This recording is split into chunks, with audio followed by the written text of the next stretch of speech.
What's going on, buddy? Soliaka here, and this is going to be the newest update to the three men that were murdered while they were trying to fish. I'm going to let you get into this video, let you all check it out. Don't forget, hit that like, share, and that subscribe button, all that good stuff. This is just the newest update with some somewhat new information. I will keep you updated as more information comes out. So I'm going to say Soliaker, deuces. Today, we're going to give you an update on the triple homicide that occurred on Friday night. Our detectives have literally been working 24/7 since the moment we received the first 911 call in order to solve this horrific case. This is a sad case. They're all sad, but this one's particularly sad. You've got three best friends. What is more wholesome than going fishing near Frostproof on a Friday night? And that's what they were doing. And when they went out to Lake Streety Road, which is described to all of us as a clay road to nowhere. This is a clay road that runs off of Highway 27, and it dead ends about 2.5, 3 miles down the road into Otto Polk Road, which goes back into 27. It's not a thoroughfare road at all. It's orange groves and cow pastures and a beautiful lake and a community, a quiet community, except for Friday and Saturday night. After talking to some of the neighbors, they said, hey, Friday and Saturday night, because it's a clandestine area. For those of you who are not from the area, Frostproof is a wonderful, very, very safe community. In fact, all of Polk County is very safe. Our crime rate's exceptionally low. But it comes as a particular shock to the Frostproof community because it is a tight-knit, small area. It's at the very south end of our county, and that south end of the county is exceptionally rural. It is about as far out in the woods as you can get. So on this Friday evening, these guys, as they do often because they are three buddies just this tight, or going to fish. We receive a frantic 911 call. When we respond, we ultimately talk to the dad, and Dad's home in bed asleep. He knows that his son's going down there to fish with his buddies. He receives an emergency call from his son, and all he can make out is help. Well, Dad jumps out of bed, dresses, and runs to the area as quickly as he can, where he encounters his son's truck parked in the road and parallel with and pointed in the other direction so that they would be talking driver's door to driver's door, is the car of Kevin and Brandon, or the truck of Kevin and Brandon. And they're all shot up. It's a massacre. He runs to his son's side, and he and his son are there in an intimate moment with his son actively dying, and his son is saying some things to him which obviously we're not releasing to the public at this point in time. And that's maybe too bad for the suspects of the murder and good for the investigation. Then he realizes he doesn't have a cell phone. And he jumps in his car and he runs back to the community of Sunray, which is just about 5 or 10 minutes away, to a convenience store that once again he knows the folks, they know him. 911 is called. The 17-year-old daughter of the lady working in the convenience store goes back to the scene. And that's where Dad now finds his son, who is dying, is deceased. There's been some question about, well, why didn't Dad use the son's phone from there? Well, I don't know whether or not he looked for it, but he probably wouldn't have found it. We had a difficult time finding it ourselves after the fact when we were doing our investigation. And Dad, in this hyper state of wanting to get help, wouldn't have been able to find the phone, I don't believe. So the investigation's been going on. The good news is, because of the media and social media, we've had well over 100 tips. Some of them look promising. Some of them are absolutely ridiculous, but hey, we'll take them all. We'll sort through them because we need the information. We still don't have arrest at this moment. We are following this case up. I can tell you we started out the Saturday morning with a first press conference with a $5,000 cash reward, and we usually don't start investigations with cash rewards. That comes later. We today are prepared to go from $5,000 to $15,000. Our friends at FDLE, the Florida Department of Law Enforcement, I talked to the commissioner twice over the weekend, said, Grady, we're here to help. FDLE's great. They're always our partners and are so professional. They've got all of their laboratories on standby. We are collecting our evidence at this time, and they're going to put a rush through on that whenever we send it to the lab. But the commissioner took that a step further. He said, we want to also add to that reward. And I told Commissioner Rick Swearingen, I said, I'm going from 5 to 15 on Monday. He said, count us in for 10 more. That's 25. The Florida Sheriff's Association said, we'll do 5 more. So I'm here today to tell you there's a reward of $30,000 at this moment in time, just for information that leads to the arrest of these horrific criminals, and we believe there's more than one. There may not be because we don't have them yet, but when you look at the crime scene and you look at what we saw, it gives us reason to believe, at least at the early stages of the investigation, that there was more than one suspect.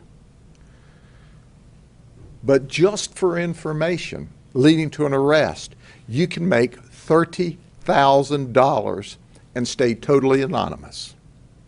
You simply dial 1-800-226-TIPS, Crime Stoppers. They'll give you a code number. You give us information. We don't ever have to know who you are, and we can solve this crime. But we have to think about this. What's more wholesome than going fishing? 3 buddies going fishing, we can all identify with that. And then being shot down in the middle of the road during the nighttime hours. We've got to bring these people to justice. It's important to understand that they've killed 3 people. They have nothing to lose at this point. We don't believe, have zero evidence to believe that they're out looking for people to kill. But we also know that for whatever reason that somebody else crosses their paths and makes them mad, they have nothing more to lose. So it's important that we as a community all work together to make sure we get those folks locked up sooner rather than later. Are there any questions? Sheriff, do you believe this was random or these guys were targeted? You know, when I stand behind this podium most of the time and talk about murders, I talk about either a domestic relationship gone bad or drugs, and that doesn't seem to be, at this point in the investigation, the event at all. This does not look like a drug deal gone bad. We have zero evidence of that. It does not appear to be a domestic event. We don't know the reason at this stage of the investigation. Was it something as simple as the 2 guys or the 3 guys in the 2 vehicles because Damien was in a red truck and Brandon and Kevin were in a white truck, that they pulled up side by side and talked about their fishing strategy and blocked the road and made somebody mad? Or did somebody follow Damien down there and shoot him, which is one of our theories? And at that time, Kevin and Brandon drive up, and it's, my goodness, they've shot and killed one, so they shoot and kill the witnesses. We just don't know. It's speculation at this point. But 3 people died. 3 very close friends doing what millions of people did across this country this weekend, and that's fishing with friends and enjoying their time away from work. That's why we need help. Frostproof is a safe community, and it has shaken Frostproof to its very core. Any other questions? You said that it was brought from 5,000 to eventually 15,000, and then was it FDLE commissioner came in and brought it to 25,000? And Florida Sheriff's Association brought it to 30,000. Okay, got it. Thank you. 30,000, that sounds like you guys are desperate for tips. Would you use that term? I mean, are you? No, I wouldn't. I would say that we are actively doing an investigation, and we want to solve this case sooner rather than later. I don't ever want somebody to say that we didn't do everything we could to get a triple murder solved as soon as possible. And then our colleagues from Florida Department of Law Enforcement, simply very professional, great teammates, always there to support us and help us. I can't say enough good about FDLE. And our friends and colleagues at the Florida Sheriff's Association, that team represents all of my colleagues. They wanted to help. So this money has just exploded. I was going to 15 today, and they go, nah, Sheriff, let's bump it up some and make it even more interesting. Look, there are people out there that'll give their brother up for $100. This is $30,000 cash, no taxes. We don't even have to know who you are. We just need information. Sheriff, normally you guys like rely upon like surveillance video there. I mean, that's a remote area. How It- much more difficult is that going to make it? It is a remote area. It's an exceptionally remote area. We've had a lot of cooperation from the neighbors in the area. They've told us everything that they're aware of. We are looking for surveillance cameras right now on homes and businesses throughout the geographic area. Our analysts are putting together data that we're gathering. So we not only have detectives on the ground doing work, we have our analysts working with different pieces of what we believe is potential evidence. Our analysts are behind the scene working up information we've put together. We've also processed and are in this process, we have also processed and are currently processing items of evidence at different locations, and obviously the vehicles that we took into custody over the weekend from the crime scene. So there literally are dozens and dozens of people working this investigation around the clock right now. Randy, where were their bodies found? Were they in the trucks? Any reason to believe they were pulled from the trucks? We're not releasing the information about where and how we found the bodies. That gave us a lot of information that we're working on in this investigation, but it wouldn't be appropriate to release it right now. Have you guys talked to the families of the 3 men, and have they been able to give you any sort of indication or any clues as to what may have happened behind the scenes? Our detectives have met with the family and friends of the family, and they're being totally cooperative with us at this point in time. And what we have learned from them, obviously, we are not at liberty to share right now. If there was something we needed to share in order to generate more information, we would do that. As you know, according to Marcy's law, on Saturday morning, by law, we couldn't even release their names. And that's a weakness in that Marsy's Law. So we went to the family of each of the men and we said, we think it's important that people know who these young men were. They're like 23, 27, 30 years old. Know who these young men are so that we can generate the interest in, oh my gosh, I'm from the Frostproof area. I know who that is. I'm from Avon Park. The families were totally cooperative, said, yes, release their names, release the information you need to release so that we can get all of the information and solve this sooner rather than later. Sheriff, you alluded to it a little bit with the cell phone and one of the victim's fathers, but we know rumors are swirling on Facebook. Some family members are getting harassed and targeted by people who think they figured this thing out. What do you think about that? What's your message to those people? Well, first, you know, I've had editorial comment about social media in the past. Oh, most people are well-meaning and want to help, and for that we're grateful.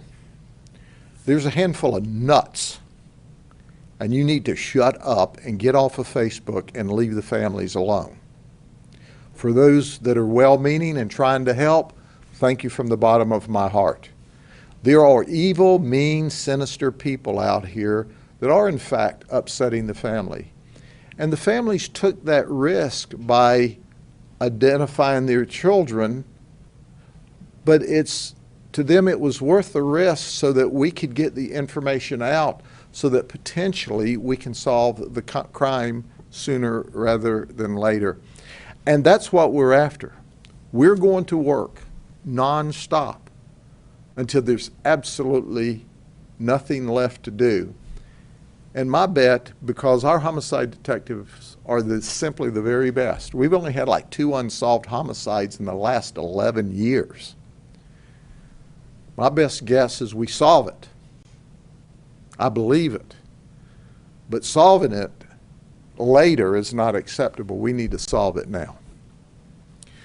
So that's why we need the community's help, because someone out there, someone watching your television program or social media is a lot of good with a little bad mixed in, knows, because they've said, oh my gosh, my brother, my sister, my uncle, my aunt told me, or they ran to me because they were afraid, or they came here and asked me to hide a gun. Somebody knows something. And that somebody that calls us makes $30,000 and never ever has to testify. And that's what we're banking on. When anyone loses their life to a murder or for any other tragic reason, it is horrible. But to think these 3 young men were gunned down at night on the way to fish in a very quaint, quiet, safe, Frostproof area shocks the conscience of not only the people in Frostproof, but as I've learned, throughout the United States based upon the media coverage this weekend. One final question for me. Are you absolutely convinced that it was one person or multiple people that committed this? I'm not absolutely convinced of anything at this point in the investigation. When we give you information, as we say and have said all along in every investigation, our goal is to provide as much information as we comfortably can, because some things you have to keep confidential so that when you come across the real killers, you know that they didn't watch it on Facebook or social media or the evening news. So I don't know whether it was more than one for an absolute unequivocal fact. I'm giving you the best information that I know at this moment in time, and quite frankly, all of this is subject to change as the investigation goes on. But we're giving you the best information as quick as we can. And then we'll come back and correct it when we get better information or if our conjecture is wrong. And that's what we're doing. We're looking at evidence. We're looking at a crime scene. We're talking to people in the community, friends and family. And we're making assumptions based on that data. And we're sharing some of that with you. And some of this may not be accurate when we get this case solved. But we'll come back and straighten that out at the appropriate time. One more question. Can you speak on the family as it relates not only to the investigation, but just sort of the feedback you've gotten from them and the confidence that they have in this case? I personally have talked to one of the young men's significant others. And she is crushed, as you can well imagine she is. Our detectives have worked hand in glove with the families of those that have died, and they're crushed, as you would expect. They have been grateful. They recognize that we're working 24/7, and it's not one or two detectives. It's not a team of just a team of detectives. It's detectives and forensic analysts and crime analysts and homicide analysts. That we've got a huge team working around the clock. We're investigating this case as if they were our brothers, our personal brothers, because that's how we investigate crime here at the Sheriff's Office.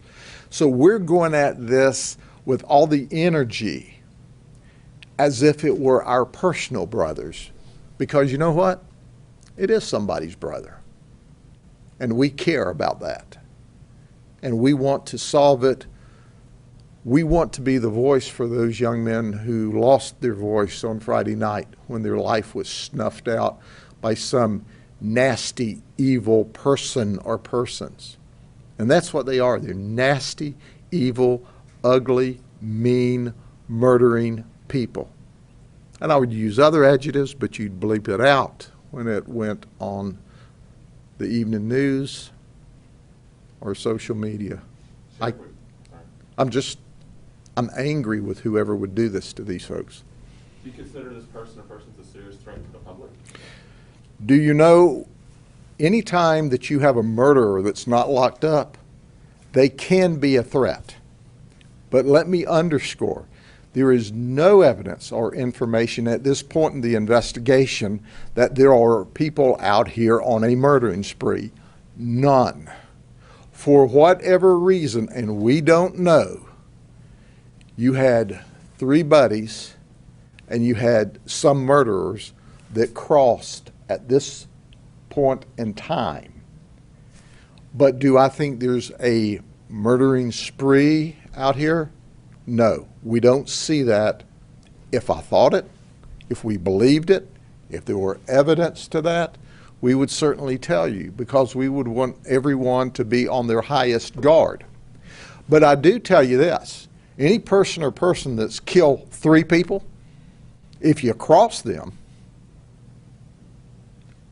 they have nothing left to lose. So I would cut a wide berth around anybody that you normally have conflicts with at this point in time, because this person may go off on you too. So once again, we don't know what we don't know. All we know is what we do know, and what we need to know is who they are. Is there any reason to believe that anything had been taken from these guys? Obviously, we don't eliminate that, but we saw items in the trucks that was certainly worthy of theft that weren't taken. Now, that's not to say there was something there that we don't yet know about that wasn't, but we certainly saw items of value that had somebody just wanted to be stealing would have stolen. We don't see that. So we don't see any obvious reason for theft. We don't see any obvious signs of a dope deal gone bad. We don't see any signs of a domestic violence event at this moment in time. So we still don't know why the murder occurred. Usually it's not as complex. Anytime we work these investigations, usually it's not as complex as some novel you read someplace. Usually it's something as simple as when you find them, where they were parked in the road and wouldn't get out of the way. But we don't know what we don't know. So anything is speculation at this point in the investigation. Anything else? I can't wait till I get to stand back before you and tell you we have this crime solved. And I'll be able to do that when some of your constituents and clients and viewers help us out. Take care. God bless you. See you later.